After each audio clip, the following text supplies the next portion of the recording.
Shalom a você que nos assiste, a você que está aqui na Har Tzion, e um feliz reinício.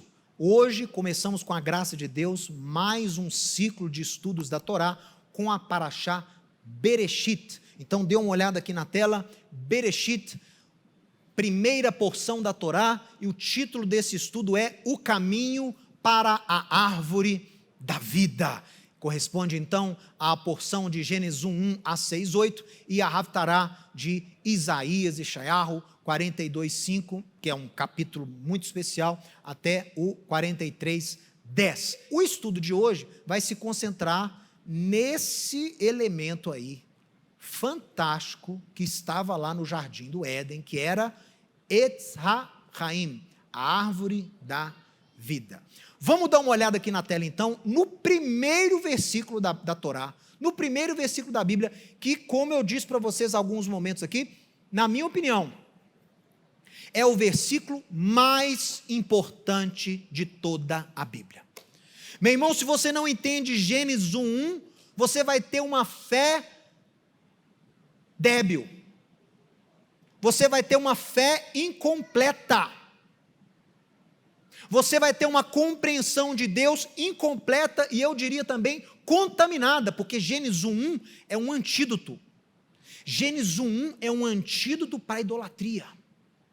Quem entende Gênesis 1:1 vai entender todo o propósito de Deus ao longo da história, ao longo da Bíblia. Gênesis 1:1, uma frase, 7 palavras em hebraico. Você sabe que o 7 em hebraico fala de perfeição. 7 palavras compõem o primeiro versículo da Bíblia. E nele estão ali a base da nossa fé. Nesse versículo está a base da nossa fé. Então dê uma olhada aqui comigo, vamos ler juntos? Hebraico da direita para a esquerda. Bereshit bara Elohim et hashamayim ve'et haaretz. No princípio de tudo, criou Deus os céus e a terra. Bereshit bara Elohim et hashamayim ve'et haaretz. Esta é a frase mais importante da Bíblia. Ela descreve o princípio que serve de base para a fé em Deus e no seu ungido. A sua palavra, né? Que é a palavra que criou tudo, não foi? Deus não usou a palavra para criar, então a palavra participa com o eterno. Então a palavra participou com Deus da criação. E a palavra, quem é a palavra do eterno? Que ganhou carne e armou o seu tabernáculo entre nós. Yeshua, o Messias é a palavra, o Messias é o Membra, o Messias é o Davar, o Messias é o Logos, é a palavra dinâmica, é a palavra que gera vida. Deus é a fonte de tudo. Isaías 45, 5-7 vai falar, eu sou Deus, nada existe fora da minha existência, nada. Não há uma força paralela criativa, não há um Deus, um outro ser, uma outra divindade que possa competir com Deus, que ameace tomar o lugar de... Não existe isso. Deus é a fonte de tudo, Ele é a origem de tudo, tudo veio dEle. Os rabinos dizem que todos os segredos do universo estão contidos nos primeiros capítulos de Gênesis, onde literalidade e simbolismo se fundem em uma narrativa repleta de fatos e conceitos científicos, históricos e religiosos. Então, Gênesis, assim como Apocalipse, é um livro que funde, mescla simbolismo e literalidade. Você não pode ler como uma coisa literal, você também não pode ler como uma coisa simbólica, é uma fusão dos dois. O que eu quero focar com você em meio a essa porção Gênesis tão especial é na passagem que mostra um elemento muito especial que foi feito por Deus, plantado por Deus lá no Jardim do Éden, no Gan Eden, que chama Etz HaChaim, a árvore da vida. Dê uma olhada aqui, olha, Gênesis 2:9, do solo fez o Senhor Deus brotar toda sorte de árvores agradáveis à vista e boas para o alimento. E também a árvore da vida no meio do jardim, e a árvore do conhecimento do bem e do mal. Então, árvore da vida, Etz HaChaim, é Etz Dat Tovara, árvore do conhecimento do bem e do mal. São duas árvores, entre as outras várias, duas árvores especiais. Uma árvore foi proibida ao homem. Representava a árvore cujo fruto era o fruto do conhecimento do bem e do mal. Em outras palavras, eu já dei esse estudo aqui anteriormente, pesquisa aí na internet, Desvendando a Criação, você vai ver que eu dei um estudo detalhado sobre isso aí. Essa árvore do conhecimento do bem e do mal, ela era o quê? A potencialidade para desobedecer a Deus faria agora parte do homem. Quando o homem comeu, o poder de desobedecer a Deus passou a ser intrínseco a ele, passou a ser inerente a ele, passou a ser parte da sua natureza. O homem não come o mal, o homem come e passa a fazer parte da sua natureza o potencial para desobedecer. O homem era 100% bom, 100% santo. O potencial para fazer o mal estava fora dele, na figura de uma árvore. Quando ele come, o que acontece com o que você come? É internalizado pelo seu organismo. Então você internalizou o quê? O potencial para o bem, mas também para o mal. Agora o homem era capaz de desobedecer a Deus, e essa inclinação para o mal está dentro dele. Não é o mal, é a inclinação para o mal, passa a estar dentro da sua natureza. Essa é a árvore do conhecimento do bem e do mal. Mas o estudo de hoje está focando na outra, que era a árvore da vida. A árvore da vida é um símbolo. Significa o quê? O que significa uma árvore da vida? Se você comer, vai acontecer o que com você? Você vai viver para sempre. A árvore da vida é um sinônimo de eternidade, imortalidade. Então Deus criou uma forma do homem viver para sempre. É como se a imortalidade tivesse as mãos, estava próximo ali, ó. Mas olha o que aconteceu. A árvore da vida, o potencial da imortalidade também representava o quê? O potencial de relacionamento com o eterno. Que o homem era um ser de luz, era um ser glorioso. O eterno passeava com Adão na viração do dia. O eterno não, né? A voz do eterno passeava na viração do dia com Adão. Adão ouve a voz de Deus andando e se esconde. É a voz, a palavra que passeava. Era um ambiente perfeito. Era um ambiente pleno. O homem, se comesse da árvore da vida, ia eternizar aquele momento, ia eternizar aquele Éden, ia eternizar a sua natureza, um ser de luz. Adão era um ser de luz, porque foi criado à imagem de um outro ser de luz. Olha só, quando Adão e Eva comem do fruto da árvore do fruto da árvore do conhecimento do bem e do mal, ainda bem que ele não comeu da árvore da vida depois. Porque o que acontece? Quando ele come da árvore do conhecimento do bem e do mal, ele passa a ter dentro dele aquele potencial para desobedecer a Deus. O próprio fato da ingestão é uma desobediência, então ele caracteriza também o pecado. Imediatamente, quando ele come aquele fruto proibido, ele perde a sua glória, que emanava luz, ele perde aquele status de semelhança a Deus no espírito, e é a primeira vez que ele consegue ver o próprio corpo. Por que ele vê o próprio corpo? Porque antes ele era um ser de glória, ele só via luz. Quando aquela luz se subtrai, e Deus faz a mesma coisa com o mundo, sabia? A mesma luz que você via no Éden, que era um ambiente perfeito, essa luz também foi subtraída. É como se Deus escondesse essa luz na sua criação.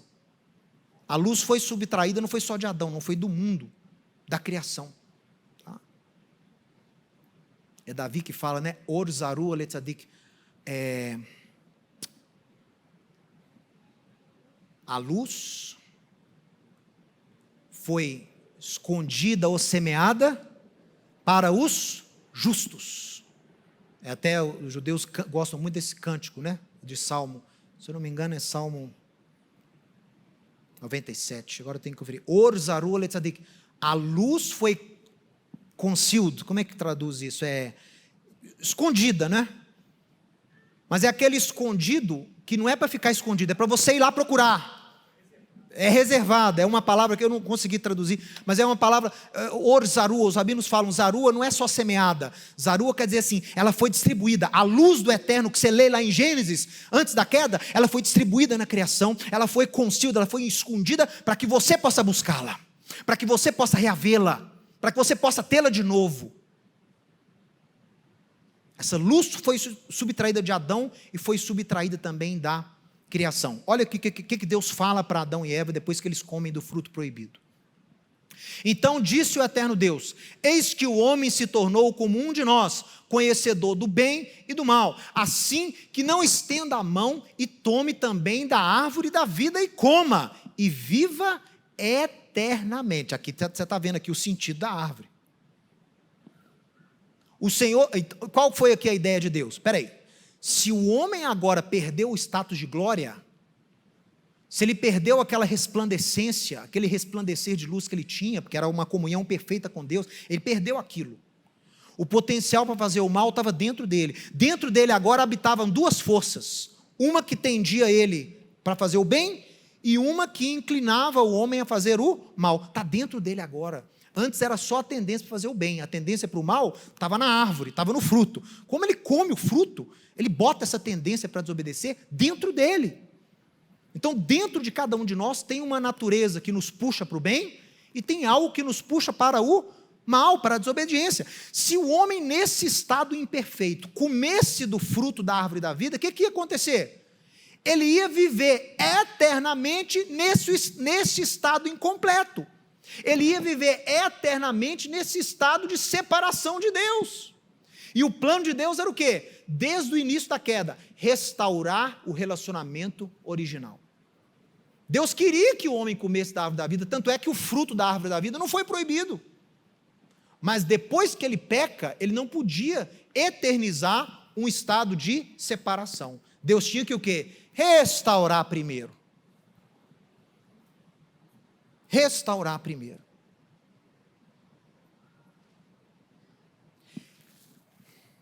Ele não poderia mais comer do fruto da árvore da vida. Mas Deus faz uma versão de árvore da vida e dá para o homem. Para que o homem, nessa versão da árvore, não é a árvore da vida, mas ele tem algo que vai guiá-lo a essa árvore da vida. Bom, mas isso vai ser depois. Agora, o homem comeu lá o fruto proibido, não podia comer o fruto da árvore da vida para poder eternizar esse status de separação. Olha o que Deus faz. O Senhor Deus, por isso, o lançou fora do jardim. Então foi por isso que o homem foi expulso, para não comer da árvore da vida, a fim de lavrar a terra do que fora tomado. E expulso o homem, Deus colocou querubins, Heruv em hebraico, é querubim, esse ser celeste. Deus colocou querubins ao oriente do jardim. Para quê? Para que Deus colocou querubim lá? Para não deixar o homem voltar. E não só o querubim, Deus colocou o quê?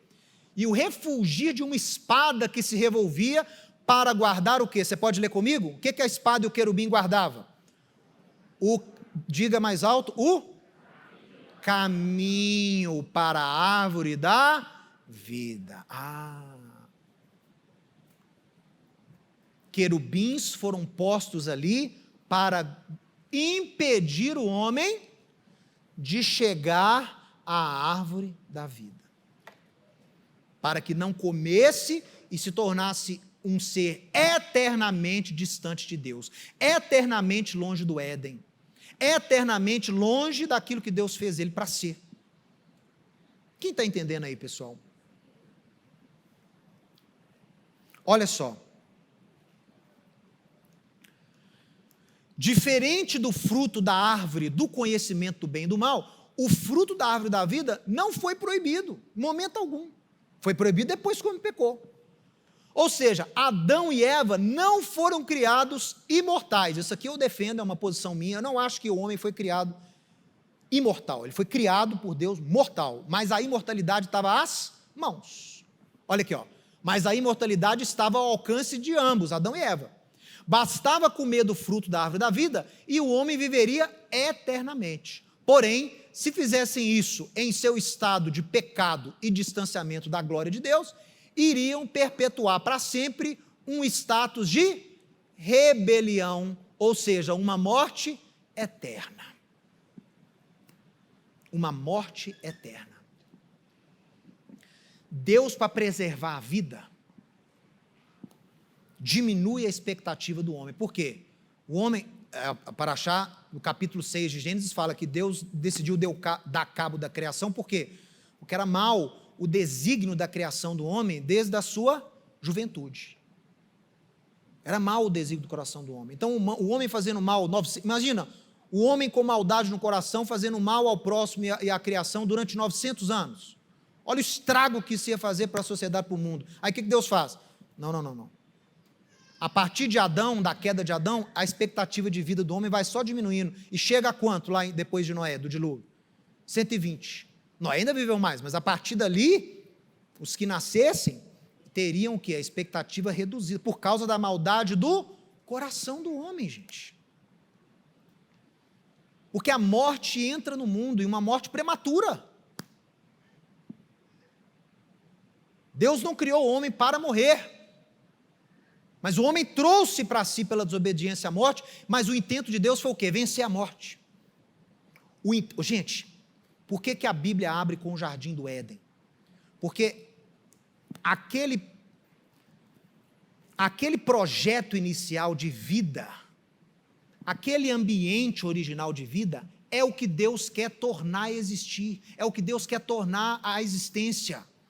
É o que vai acontecer de novo. Quando o profeta Jeremias, lá no final de Lamentações, diz assim: renova os nossos dias como dantes, o que ele está querendo? Senhor, nos faça ser como éramos lá no Éden antes da queda.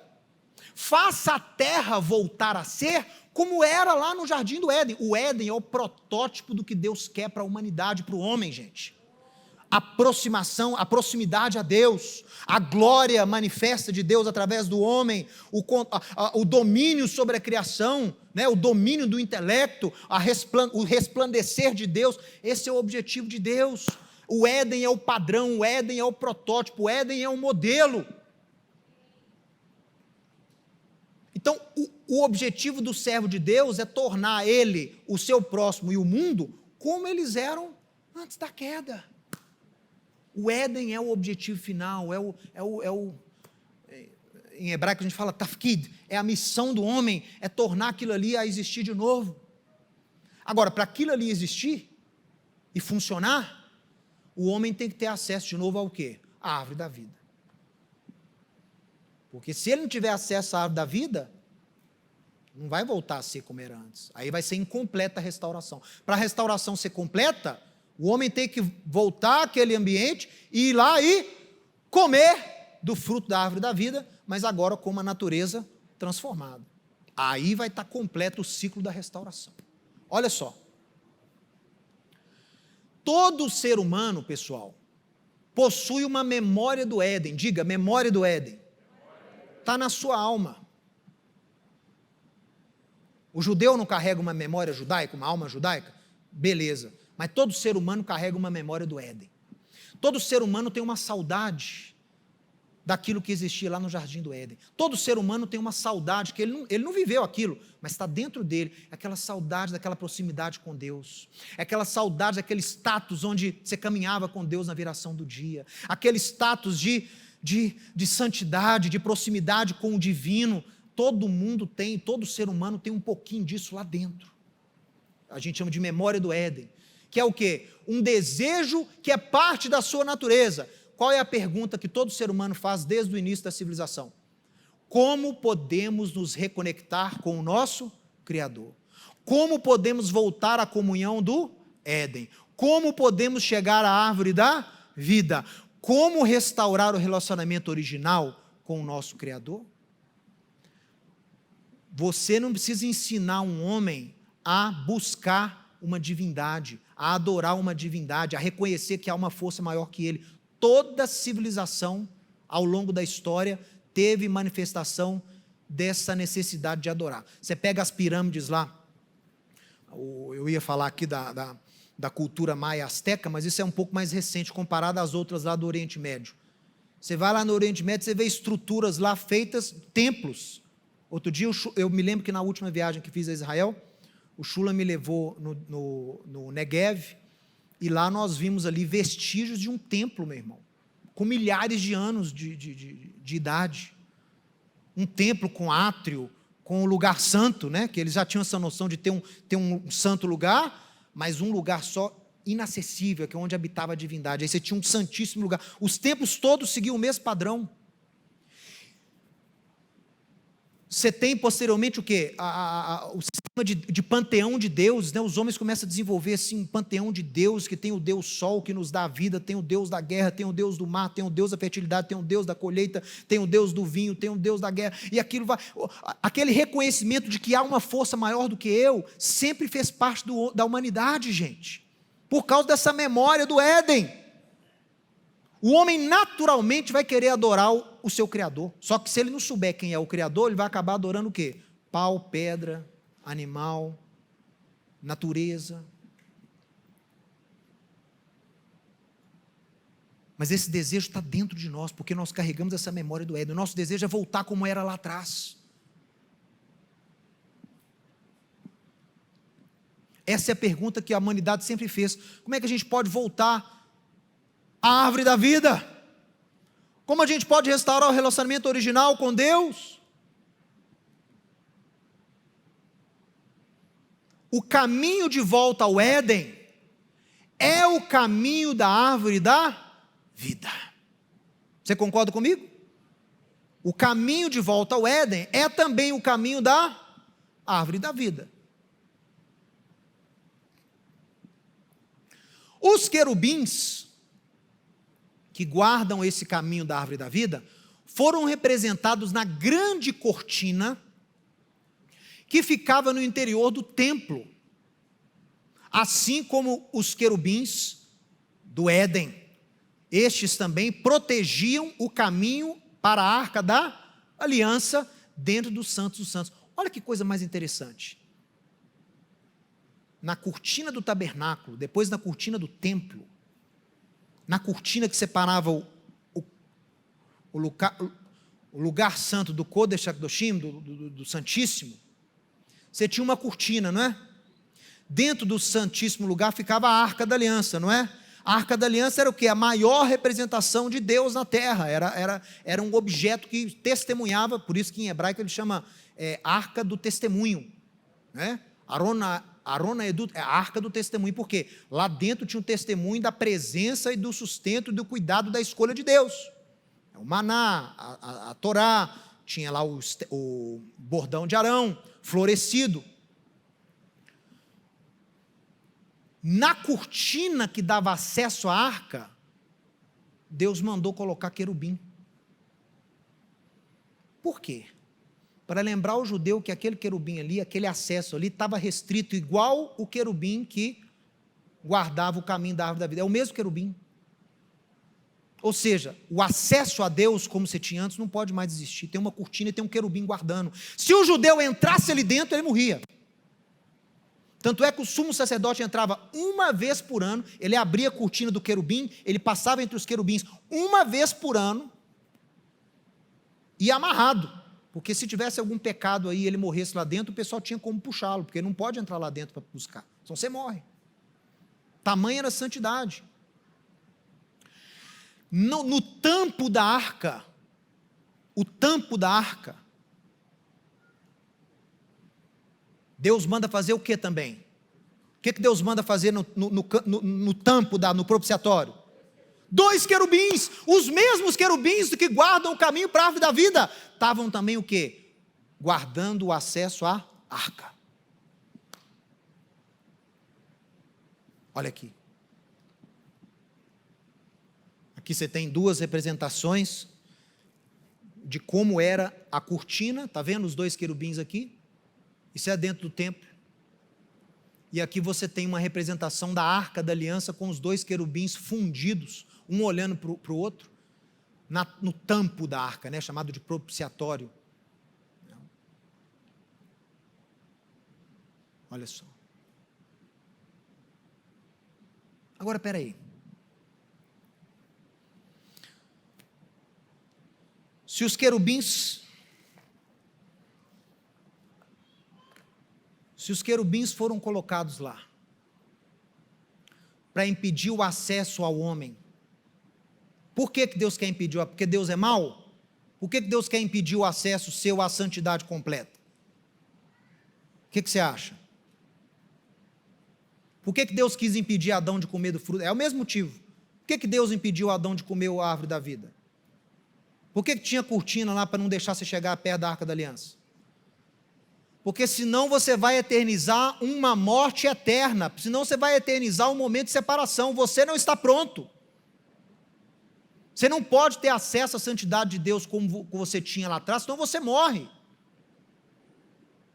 Nós somos falhos. Nós temos inclinação para o mal. Nós não somos o mal. Quando você nasce, você não nasce em pecado, mas você nasce com uma tendência para pecar. Quando Davi escreve no Salmo que em pecado me concebeu minha mãe, ele está falando do ato no qual ele foi gerado, que foi um adultério. Quem é a mãe de Davi? Ninguém sabe. Então Davi fala lá que o ato que ele nasceu, que ele foi concebido, concepção, né? Foi um ato de pecado. Então o menino já foi concebido em pecado, meu irmão. Não quer dizer que o menino que nasce lá, nasceu em pecado, se morrer, vai... O que é isso? Deus não cria nada assim impuro, não. Ainda mais o ser humano, que é a coroa da cruz, vai criar impuro. Mas o homem tem dentro dele uma inclinação para o mal. Paulo chama de inclinação da carne, está dentro de nós. Então, se você tem acesso à santidade de Deus nesse estado, você perece. Você não está preparado para esse... Então, quando você pede para voltar ao jardim do Éden, automaticamente você tem que preocupar com o quê? Espera aí. Assim como Adão não pôde comer do fruto, eu também não posso ter acesso a esse ambiente original sem estar o quê? Restaurado. Por dentro eu tenho que estar restaurado e eventualmente por fora também. Qual é a missão de Yeshua?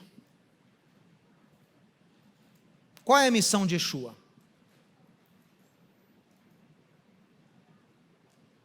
A missão do Messias, de acordo com a Torá, está aqui em Gênesis 3, é o quê? Derrotar a morte. A missão do descendente da mulher, segundo Gênesis 3,15, é derrotar a morte. É fazer com que o homem esteja pronto para poder entrar na eternidade, no ambiente que Deus fez para ele.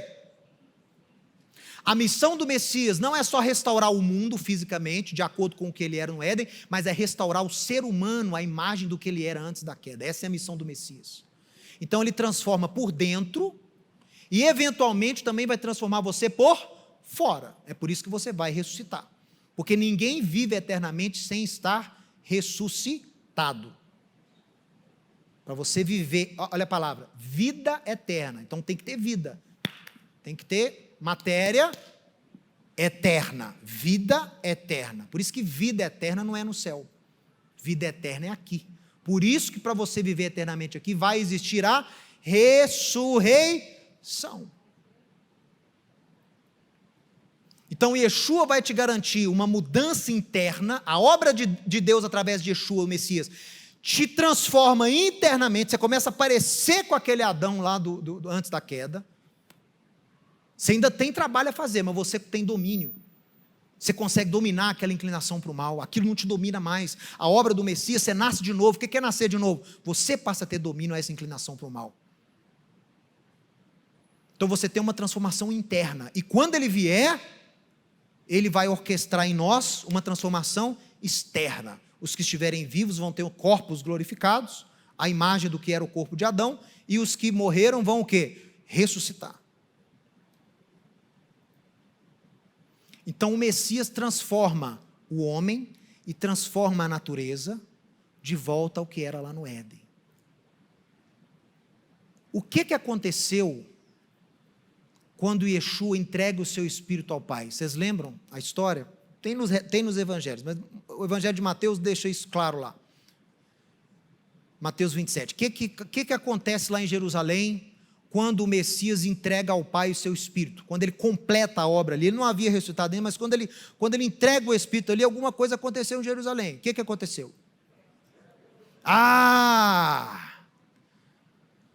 O caminho, a arca, o caminho da árvore da vida foi liberado, foi rasgado o véu de cima a baixo, foi aberto um caminho entre os querubins. Yeshua é aquele que garante o seu acesso novamente à árvore da vida. Ele rasga caminho entre os querubins. Isso foi representado fisicamente lá em Jerusalém, dentro do templo. O véu rasgou de alto a baixo. Um querubim para um lado, outro querubim para o outro, e o Santíssimo exposto ao homem. Essa é a obra do Messias, pessoal. Olha só. Quando Yeshua entregou o seu Espírito ao Pai, esta mesma cortina desenhada dos querubins foi rasgada de alto a baixo, simbolizando que através do sacrifício de Yeshua, ele abriu o caminho entre os querubins, de volta a Deus, de volta à vida eterna. Quem crê em mim, ainda que morra,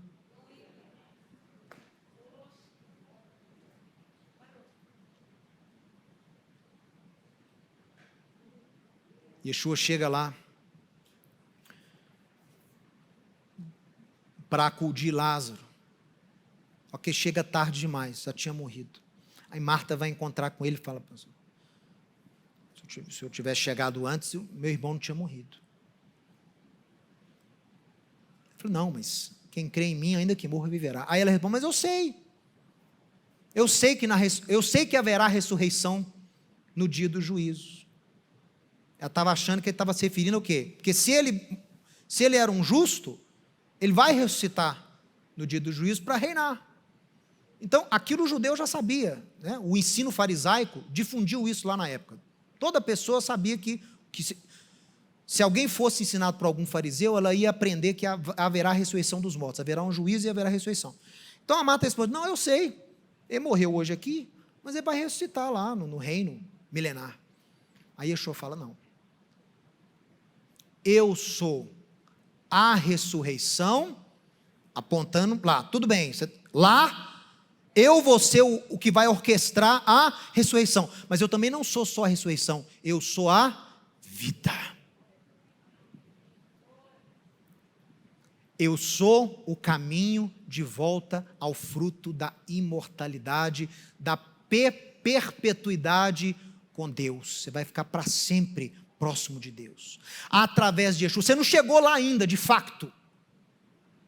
De fato, você não ressuscitou ainda. Ressuscitou? Tem alguém resplandecendo luz aí? Atravessando parede? Não.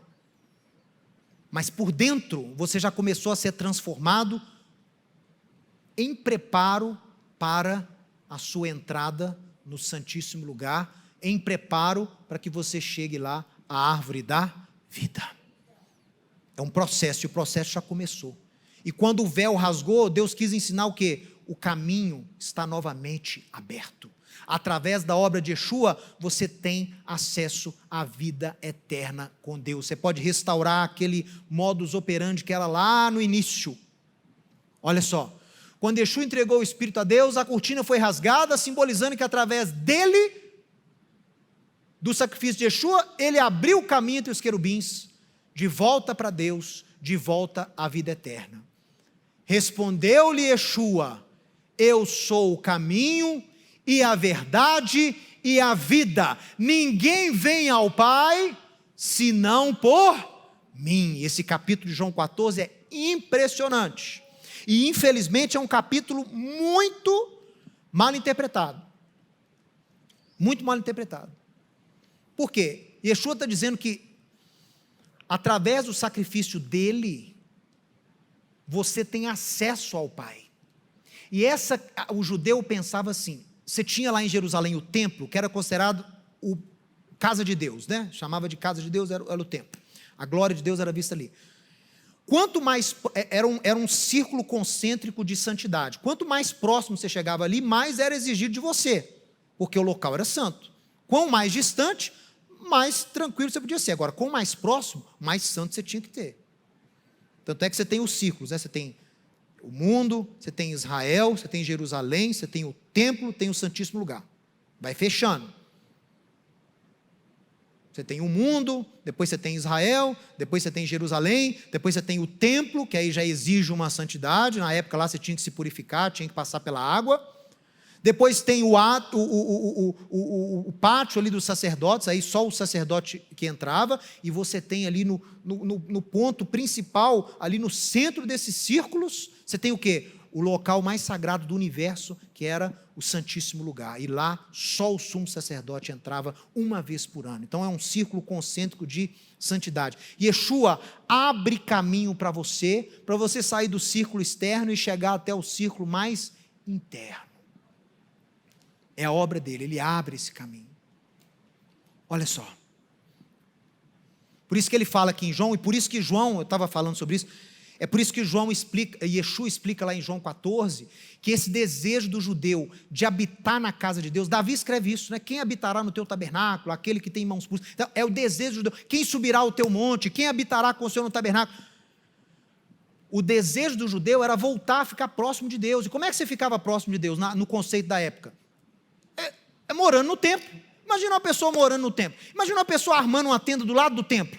Você vai estar exposto à santidade de Deus todo dia, todo momento. Então o desejo de todo judeu era o quê? Era morar no templo, era morar na casa de Deus. Imagina só se puxa um puxadinho aqui, eu moro aqui do lado aqui, eu vou ver a glória de Deus todo dia, eu vou ver a manifestação de Deus todo dia, eu vou ouvir a lei de Deus todo dia. O sonho do judeu era morar de novo perto de Deus. E o que Yeshua explica lá em João 14? Na casa de meu pai há... Vocês querem morar lá? Tem lugar.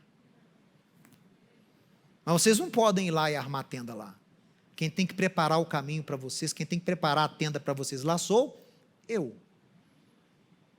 E com a minha obra, com a minha morte e ressurreição, eu vou abrir caminho de novo. Eu vou preparar morada para você. Você vai conseguir ter Deus, você vai conseguir habitar novamente no tabernáculo de Deus. Davi escreve, o justo habita no recôndito do tabernáculo de Deus.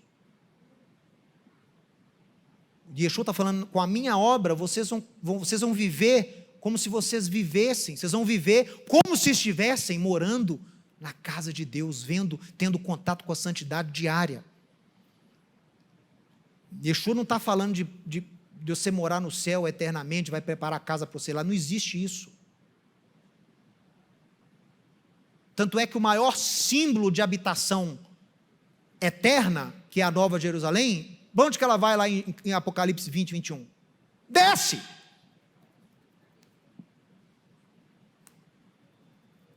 Então as pessoas ao longo dos séculos têm interpretado essas palavras de Yeshua como se fosse uma promessa aí que você vai morar no céu. Por quê? Se você acredita que a eternidade é passada no céu, não existe ressurreição na sua fé. Você não tem noção nenhuma de ressurreição. Você não está entendendo como é que a história propositalmente apagou da sua fé a importância da ressurreição? Ninguém fala mais de ressurreição. O justo morre, o sujeito é crente, morre, você vai lá no velório dele, está lá, que bom, vai morar no céu agora para sempre, passou dessa para melhor, que bom e tal, está muito melhor lá do que aqui. Opa! Que isso? Quem crê em mim ainda que morra?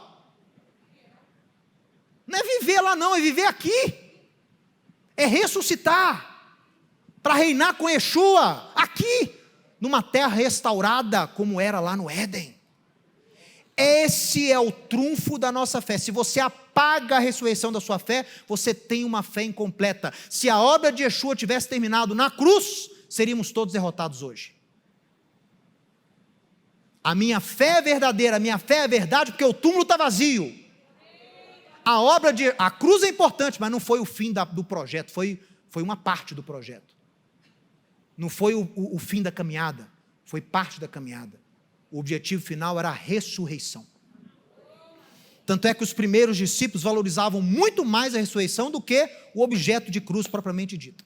A cruz só passou a ser um símbolo do cristianismo depois de 5 séculos.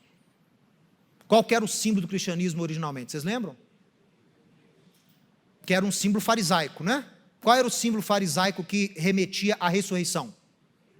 O peixe. Por quê? Porque Jonas, no ventre do peixe, se você lê no hebraico original, Deus o traz de volta da morte, ele ressuscita ao terceiro dia no ventre do peixe. Então, para o fariseu que defendia a ressurreição, o símbolo da ressurreição era um peixe. O que eles faziam? No ossuário, quando o judeu morria, recolhia o osso e colocava no ossuário, aquele ossuário eles talhavam um peixe. Se era fariseu, tinha um peixe desenhado. Para lembrar o quê? Vai ressuscitar. Não mexe nesse osso não, porque vai voltar à vida. Deixa ali, respeita. Kaved Hametim é o respeito aos mortos. Por isso que na Bíblia você não crema o morto. Você enterra, porque você crê na ressurreição. Tem respeito ao morto, respeito ao resto mortal. Aquilo vai ressurgir. Vocês estão entendendo como é que a coisa é muito mais ampla? Ah, vou viver aqui e tal, vou morrer e vou viver lá no céu. Peraí, se você pensa assim, para que então promessa de restauração? Para que promessa de milênio? Para que promessa de Jerusalém restaurada? Para que promessa das nações subindo a Jerusalém, aprendendo a lei de Deus dia a dia? Para que promessa de celebrar de sábado a sábado lá no milênio, de tabernáculo a tabernáculo, de lua nova a lua nova? Acabou isso tudo? Então essa palavra da árvore da vida serve para mostrar para nós a importância de ressuscitarmos a ressurreição na fé. Tem que ressuscitar, a importância da ressurreição. Meu amigo, você existe, é para ressuscitar.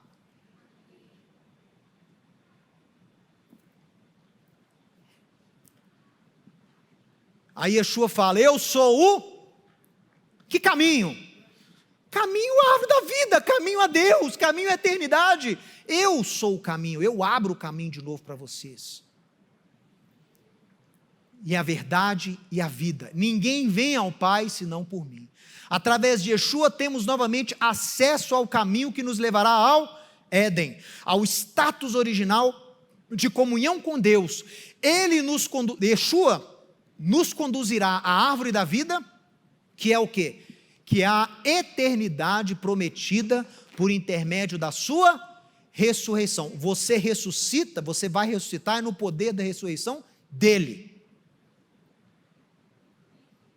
O poder da ressurreição de Yeshua é o que vai te levantar dos mortos, quando ele voltar. Gente, é completamente diferente, desculpa eu falar isso aqui, é completamente diferente um velório de alguém que entende isso aqui, do que um velório de alguém que não entende isso aqui. E Paulo fala, né? Confortai-vos uns aos outros com essas palavras, que haverá ressurreição dos mortos. Mas ninguém fala disso. Coloca a coroa de flor lá, eu sou a ressurreição e a vida, mas não faz a mínima ideia que significa aquilo ali. Acho que ressuscitar para morar no céu, né? Para morar no céu não precisa estar ressuscitado, não, gente.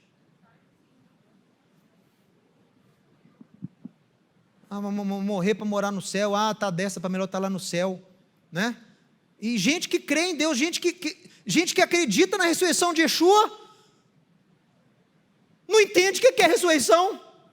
Dá vontade de falar igual tem um que fala na internet aí, né? Vocês não são crentes, não. Vocês não são crentes, não. Vocês não são crentes. Eu vou morar para sempre no céu. Vocês não são crentes, não. Vocês não estão lendo a Bíblia, não. Vocês não estão lendo profeta, não. Vocês não estão lendo o que Yeshua está ensinando, não. Não é possível. Estava lembrando aqui, eu vi a Yara hoje aqui de manhã, lembrei do Júlio, de abençoada memória. Júlio, mesmo dessa casa aqui, faleceu, aprova é o eterno aí. Chamá-lo. E fomos lá né, com a família, lá no serviço fúnebre. E aquilo que eu apregoei ali, não só para os familiares, mas para todo mundo que estava ali. Falei, gente, espera aí, isso aqui não é o final, não. Ele vai ressurgir. E li textos, começando lá em Jó, que é o livro mais antigo da Bíblia. Quando Jó declara lá no final, em carne o verei novamente. Mesmo que morra, em carne o verei novamente. Tem até as traduções, até mudaram, porque o autor não entendeu, né? Como assim, em carne vai ver Deus depois que morrer? Ficou doido. Aí mudaram lá. Não, ele disse o quê? O que ele quis dizer? Em carne verei o meu Deus novamente. Que mesmo que ele morra, ele vai ressuscitar e vai reinar com Deus no futuro. Então você já tem ressurreição lá em Jó, que é o livro mais antigo da Bíblia, passando pelos profetas, né? Passando pelos ensinos de Yeshua, passando pelos ensinos de Paulo, está lá em Apocalipse. O negócio é ressurreição, o negócio é árvore da vida. Quem está entendendo aí?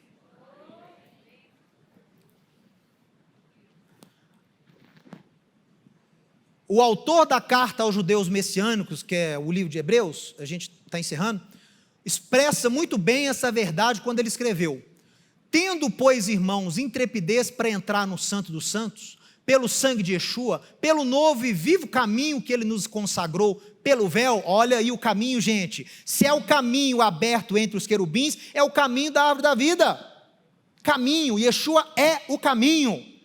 Olha aqui, ó. Esse vivo caminho que ele nos consagrou pelo véu, isso é, pela sua carne, e tendo grande sacerdote sobre a casa de Deus, aproximemo-nos com sincero coração, em plena certeza de fé, tendo o coração purificado da má consciência, aí o novo nascimento, ó, e lavado o corpo com a água pura. Você vai chegar lá, vai traçar esse caminho, você tem que estar transformado. Você tem que estar o quê? Transformado por dentro, da má consciência, isso aí quer dizer a tendência para o mal. E também o quê? Por fora, limpo. Não, por isso, olha que interessante, gente. Por isso, qual que era o nome que os primeiros discípulos de Yeshua eram conhecidos lá em Israel e até na diáspora? Cristãos. Não, primeira vez que eles foram chamados cristãos foi lá na Antioquia, e quem chamou de cristão era quem não era seguidor de Yeshua. Era uma perjúria quase. Ninguém se chamava de cristão entre eles. Qual que era o nome que eles eram conhecidos? Você tem Atos, só lê Atos. Os do caminho. Segundo esse caminho a quem chamam de seita, sigo crendo em tudo que está escrito na Torá, na lei e nos profetas, respondeu Paulo para o governador Félix. Segundo o caminho a quem chamam de seita. Por que caminho? Porque eles seguiam o caminho de Deus, que era Yeshua, o caminho de volta à vida eterna, o caminho de volta à árvore da vida. Por isso que Yeshua era chamado do caminho. Moisés pede para Deus, né? Mostra-me o teu caminho. Pediu para ter uma revelação do Messias. Davi escreve: o caminho do eterno é perfeito.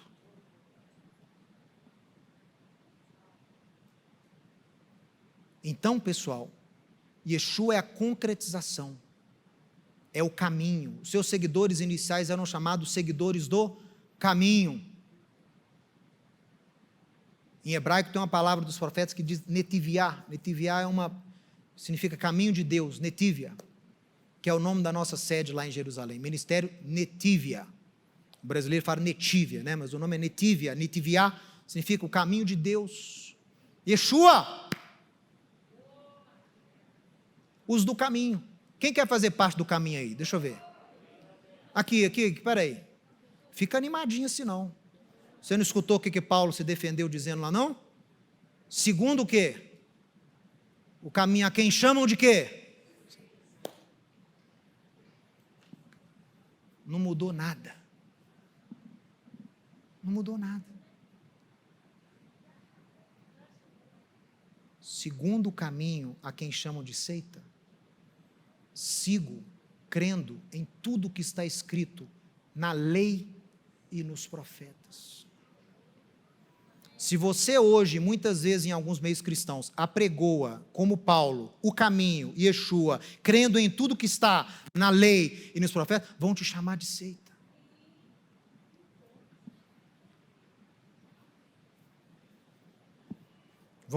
Vão te chamar de sectário.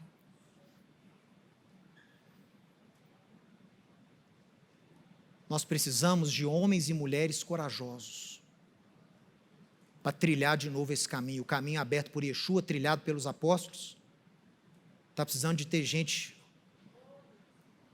corajosa aí para trilhar esse caminho de novo, porque a oposição vem, meu irmão. Porque quem apregou os mandamentos de Deus, quem apregou a obra da ressurreição, apregou a verdade, e o mundo odeia a verdade. O mundo odeia a verdade.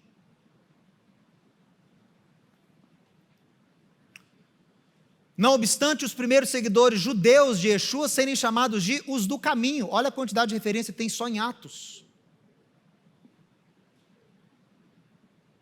Paulo dizendo lá perante o governador: porém, confesse que, segundo o caminho, a quem chamam seita, assim eu sirvo ao Deus de nossos pais, acreditando em todas as coisas que estejam de acordo com a Torá e nos escritos dos profetas.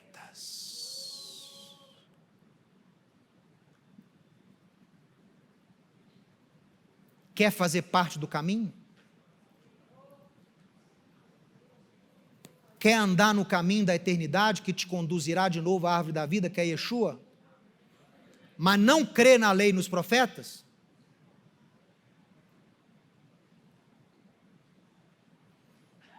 Eu estou no caminho, eu estou salvo.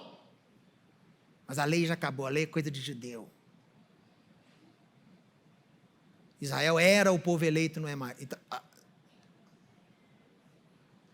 se fala que está no caminho, mas não age como Paulo, não crê em tudo que está na lei e nos profetas, a sua fé não tem base. Porque tudo que Yeshua anunciou, tudo que está anunciado no Novo Testamento, está de acordo com a lei e os profetas. Se tiver alguma coisa no Novo Testamento que não tiver anunciado na lei e nos profetas, eu não sigo. Graças a Deus até hoje não achei nada. Mas eu já te falo, se tiver que escolher, a minha escolha vai ser a de Paulo. Tem que estar de acordo na lei dos profetas.